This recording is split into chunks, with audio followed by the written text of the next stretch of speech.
The world is watching. The eyes of every major leader, every billionaire, every global investor are turning to a single stage, the snow-capped peaks of Davos. And this year, the spotlight is not on the meetings, not on the speeches, not even on the policies. It's on one name, one presence, one figure poised to shake the very foundations of global power. As the elite gather to set the rules of the next decade, he's not here to follow, he's here to lead. History is about to witness a moment where ambition meets opportunity, where strategy meets spectacle, and where the global order feels the weight of a single commanding voice. Brace yourself, because this is Davos like you've never seen it before, and the stage is set for a showdown that will echo around the world. This year's World Economic Forum in Davos isn't just another meeting of the world's powerful.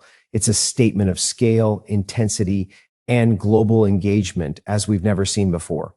What makes this moment especially significant is that the United States is not sending a modest contingent or a symbolic envoy.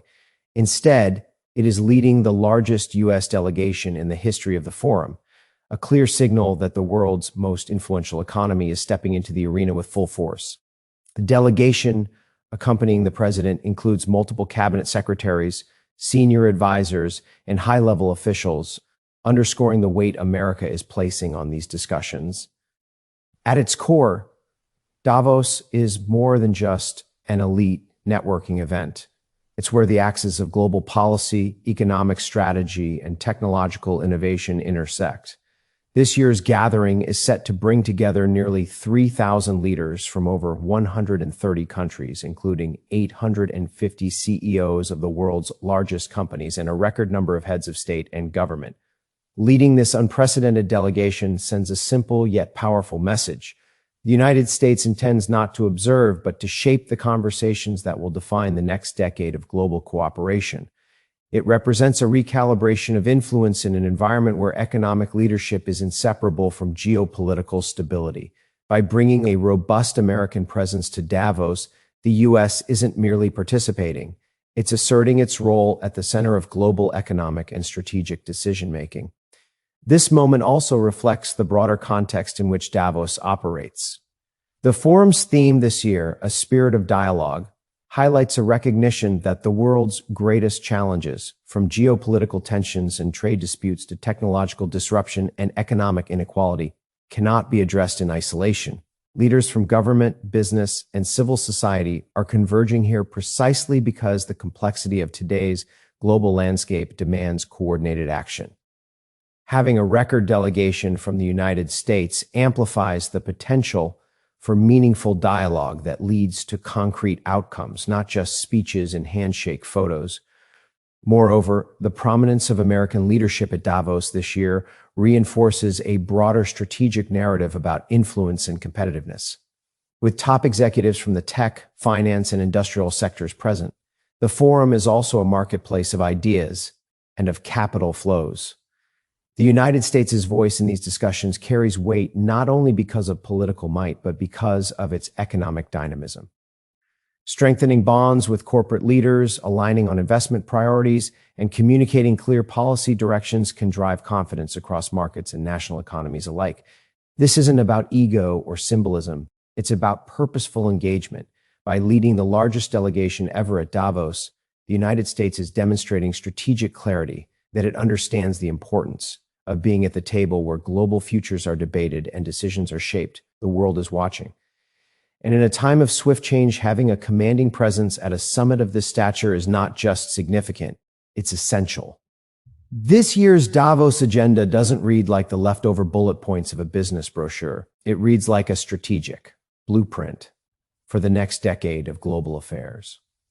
When global leaders convene in Switzerland under the theme, a spirit of dialogue, they are not there to make polite conversation. They are there to confront a world in flux, where geopolitical fault lines, technological revolutions, and economic uncertainties intersect in ways that will define who wins and who falls behind.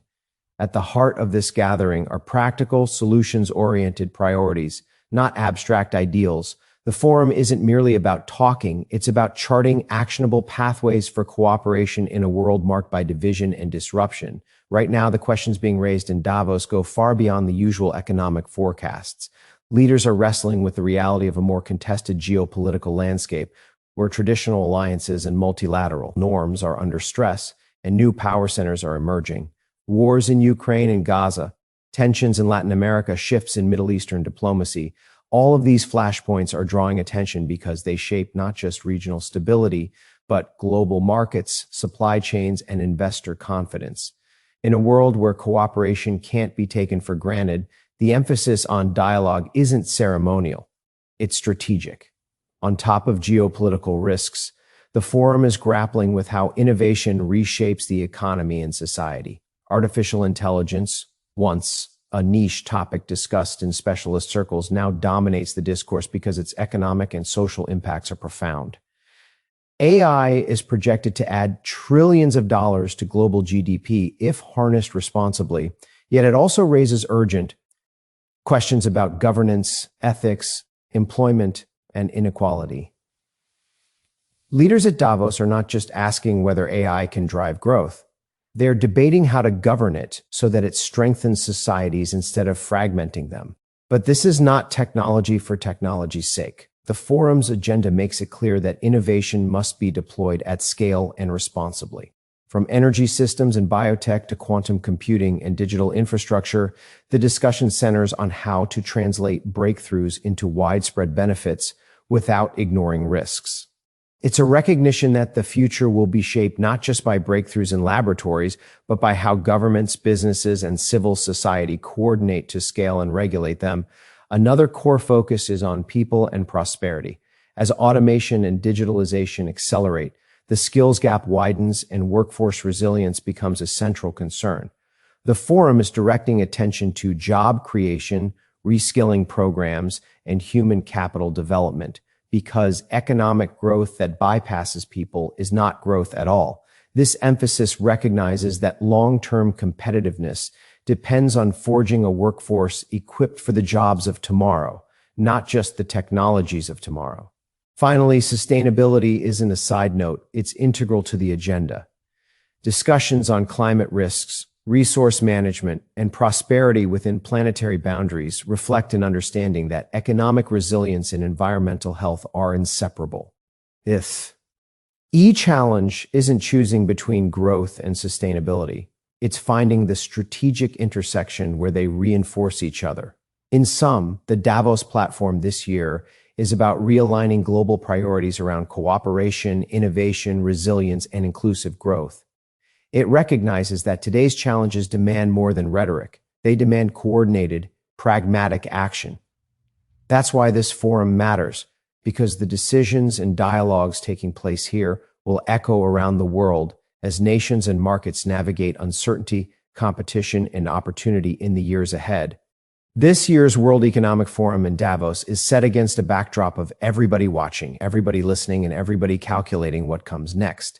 And when the U.S. delegation takes the stage, the message isn't subtle or vague. It is a clear articulation of American priorities and American leadership. At this moment, it's not enough to show up and offer platitudes about cooperation. Global audiences, from boardrooms to main streets, are demanding clarity, performance, and results. The messaging expected from the U.S. leadership here is anchored in a central premise. Economic and national strength aren't just slogans. They are the frameworks through which security, prosperity, and global influence are built. In a forum historically dominated by multilateral optimism, this iteration of Davos has become an arena where strong national narratives confront globalist assumptions. The U.S. approach, often summarized under the banner of putting the nation first while engaging globally, is more than political rhetoric. It is an operational stance shaped by recent policy choices and economic outcomes that are now being showcased to the world. A central tenet of that stance is promoting the United States as the premier destination for global investment and innovation, where businesses are welcomed with competitive tax rates, lean regulation, and a workforce ready for the industries of tomorrow. This isn't a passive invitation. It is an assertive declaration that America is open for business on its own terms. This messaging goes hand in hand with a narrative of economic resurgence. After years of global uncertainty and fractured supply chains, the U.S. economy has seen renewed confidence from markets and investors. Leaders are pointing to strong GDP growth figures, corporate investment announcements, and expanding domestic production capacity as evidence that policies emphasizing economic dynamism are yielding tangible results. In Davos, this narrative will be positioned not as an American victory alone, but as an example of what happens when a major economy doubles down on growth, competitiveness, and opportunity, a model that global partners can engage with, invest in, and where appropriate, learn from. But make no mistake, the tone on this stage isn't conciliatory for its own sake. It is a strategic negotiation. When discussing trade and economic cooperation, the posture is firm, engagement is welcome, but it must be fair and reciprocal. This is not an appeal for global submission to U.S. policy. It's a demand for mutual respect in economic engagement, where rules are clear and benefits are shared. That message resonates especially strongly with business leaders evaluating where to allocate capital and with policymakers weighing the future of international economic architecture. This year's forum is also unique because it features a record number of world leaders and CEOs, amplifying the stakes of every word spoken on that stage. With representation from more than 130 countries and nearly 850 top CEOs, this isn't a niche gathering. It's a crucible where public policy intersects with market direction. On this global platform, the approach being advanced is unambiguous. Ensure that America's interests are protected.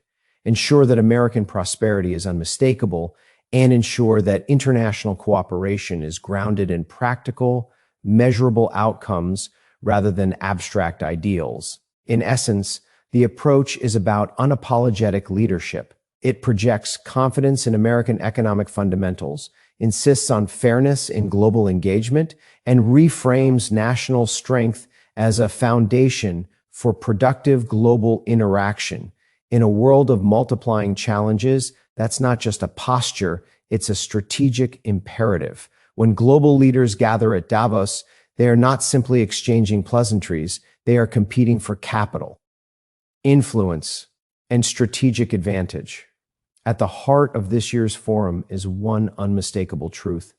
Capital flows follow confidence and clarity of purpose, and the United States has arrived prepared to make that case in the most forceful terms. The message expected from the U.S. delegation is not idle rhetoric. It is a forward-leaning, investment-focused narrative intended to mobilize global resources toward shared prosperity.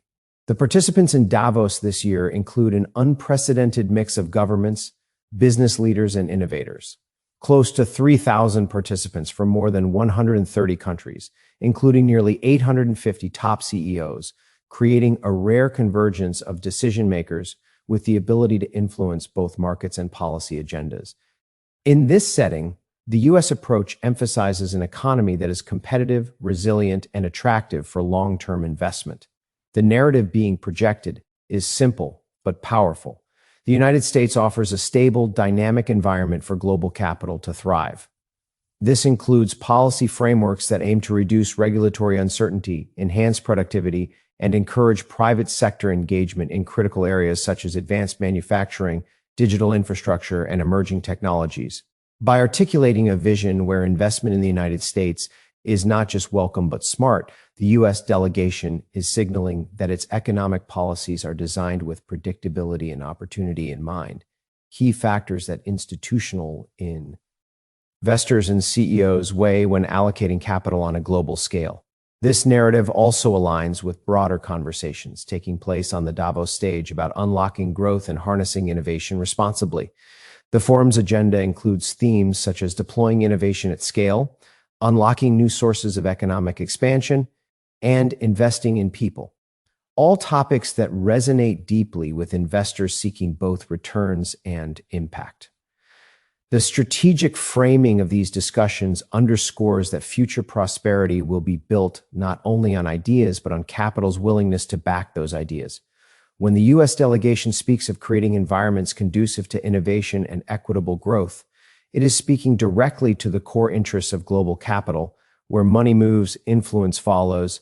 Amid geopolitical uncertainties and fragmented economic orders, This message of investment opportunity and structural strength is crucial. Capital tends to flee ambiguity. It moves toward clarity, and where there is a sense of leadership with a plan, not confusion. In an era where international cooperation faces headwinds and where nationalism and unilateralism have complicated traditional partnership models, presenting a cohesive economic vision becomes even more significant. The tone from Washington at Davos isn't just diplomatic, it's strategic, framing the U.S. as a hub for growth and investment, one that values fair engagement but also insists on reciprocal benefit and robust returns. International business leaders will listen closely because capital responds to conviction.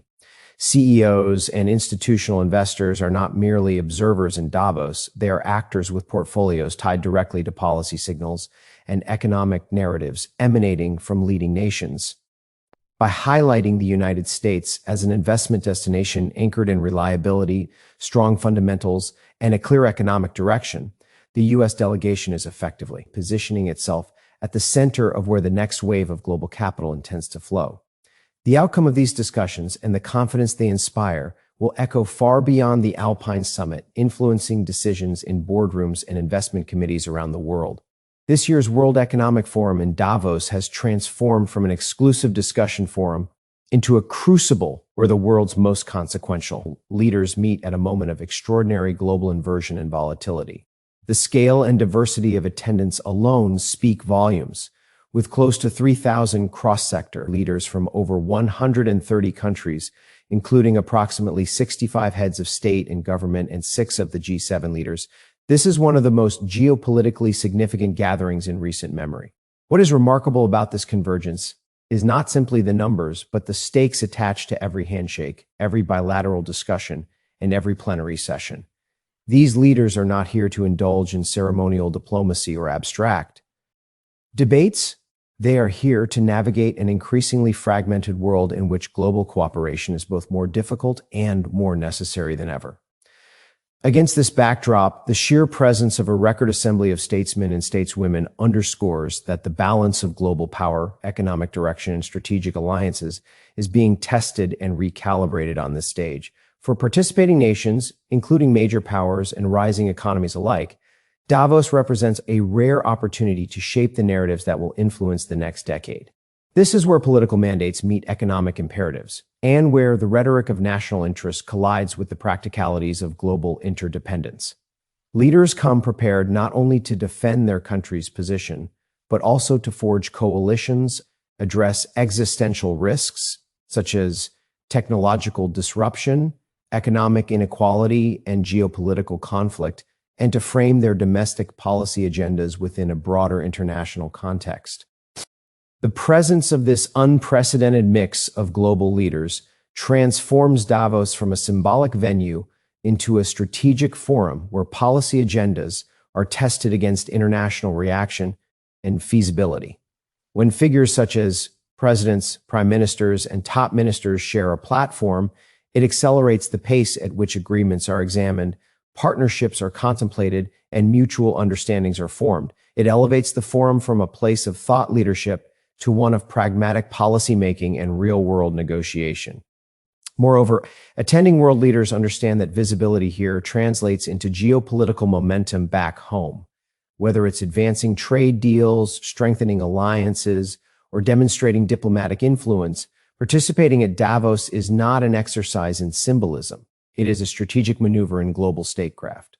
In an era marked by geopolitical tension and shifting alliances, having one's voice heard and one's position understood by peers matters, as much as the economic policies discussed on stage. Beyond the political elite, the forum's inclusivity also extends to business titans and technology innovators, further enriching the agenda and blending economic leadership with political direction. The gathering's environment, one where public policy and private sector interests intermingle, means that outcomes have the potential to influence both markets and governments in profound ways. In summary, the record turnout of global leaders at Davos TS year reflects a world in search of direction, cohesion, and strategic alignment. It underscores that the decisions and dialogues here are not just about immediate policy questions, but about shaping the future contours of global cooperation and competition. Each leader's presence is a declaration that in times of complexity, engagement on this elevated stage is indispensable, and that answers to shared global challenges must begin with direct, unfiltered, and high-level dialogue. And as the world watches every move, every word, every decision from the snow-dusted halls of Davos, one thing is certain: the game has changed. The spotlight isn't just shining, it's burning. This is more than a summit. This is a statement, a challenge, a declaration that the future will not wait, and neither will those bold enough to seize it. When the cameras fade and the leaders return to their capitals, history will remember this moment, the moment the global stage shifted and the world realized that power, influence, and opportunity belong to those who dare to step into the light. Brace yourself, because the story is just beginning and the spotlight is only getting brighter.